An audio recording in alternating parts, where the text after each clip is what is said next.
Hey folks, good morning and welcome to another episode of Steelers Morning Rush. I'm Alan Saunders. It is Tuesday, March 11th, the second day of the free agency contact period. And today we'll probably find out what the Pittsburgh Steelers are going to do at quarterback, as they did not land one on the first day of free agency yesterday. Justin Fields signed with the New York Jets. Sam Darnold signed with the Seattle Seahawks. Steelers are still looking at the board, and Aaron Rodgers and Russell Wilson, and seeing what is going to happen next. So what happened yesterday? Let's break it down. How did we get here with the quarterback situation and what is going to happen going forward? Let's start with Sam Darnold. There was a report from Diana Rossini on Sunday that the Steelers were going to make an offer to Sam Darnold.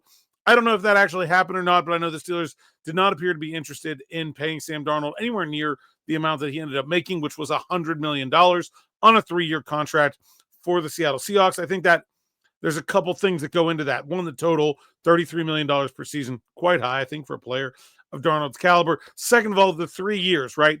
I think the Steelers looked at this entire group of available free agent / returning / tradable quarterbacks as bridge players. And there's no reason to give a bridge player a third year, especially if that means guaranteeing the second year. We'll get more to that in a second. Actually, let's go there right now. Let's talk about Justin Fields. I reported this morning the contract details from the Jets and Fields are out. He got a 2-year, $40 million contract with $30 million guaranteed, meaning he has $10 million guaranteed into the second year of the deal.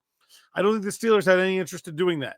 They were pretty far apart in terms of the guaranteed money they were offering Fields. The Steelers offered him 2 years, $30 million. I don't know the exact guarantee the Steelers offered, but if they follow their typical way of distributing contracts, and also Aditi Kinkhabala of CBS Sports reported the Steelers do not have any guarantees in the second year. That probably means about a $15 million guarantee offered to Justin Fields, half what the Jets were offering. So as I was saying yesterday with Smitty on Afternoon Drive, the talk about the respect or him not wanting to compete, or when you're $15 million off in guaranteed money, you're not going to get the guy. I don't care what else is there. That's the bottom line. And that's the main reason that he is now a New York Jet. I don't have any problem with passing on Darnold. I don't have any problem with passing on Fields at those amounts. I think those are reasonable decisions to be made. But I think the Steelers are now staring at not a great board for what's left at quarterback. Aaron Rodgers is available to them. There's a report from Mike Florio that was like sort of kind of a report. I don't even know how to really categorize it. Basically, Mike just gave his opinion that Aaron Rodgers is looking for something in the neighborhood of 2 years, $90 million. I mean, what are we doing here? That would be a raise from the contract of the Jets where, like, please get us out of here as fast as we possibly can. He was set to make $37.5 million from the Jets this year. There's no way he's making more than that. What are we doing?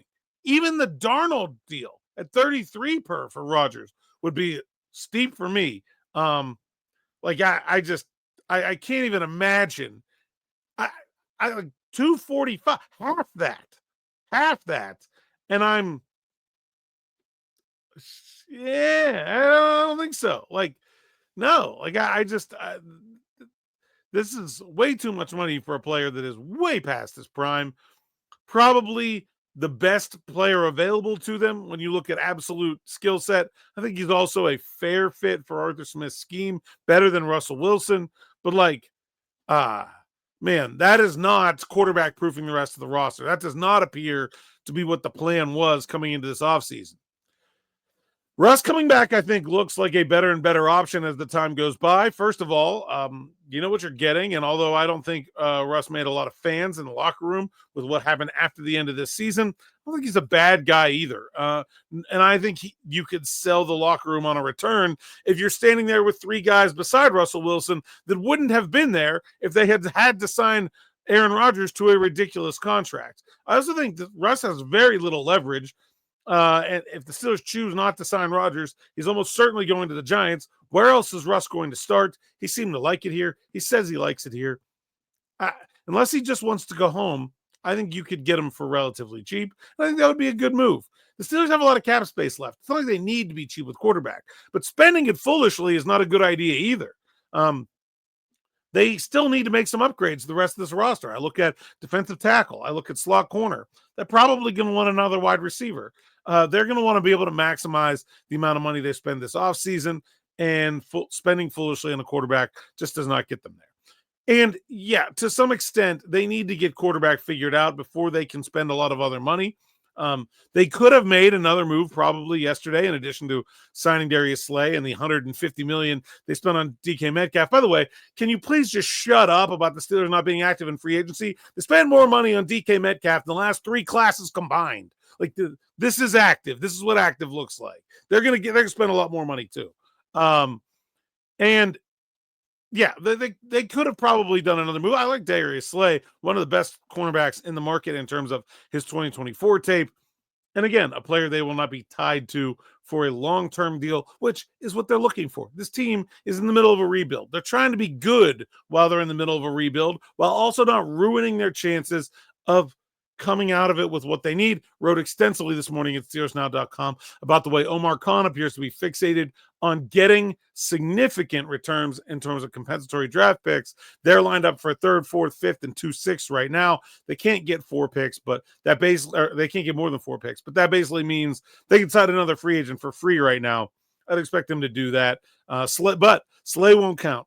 He was released, or he's being released by the Eagles. Rodgers won't count. He's being released by the Jets. Look for some more trades. A guy like Cooper Kupp. I think the Steelers can certainly make plenty more upgrades going forward with what's left in the market, the money they have. Just relax. It'll happen. I promise. That's all I got for today. Thanks for listening. Thanks for watching. Make sure you like, subscribe, hit that notification bell here on the YouTube channel so you don't miss a thing. Until next time, enjoy.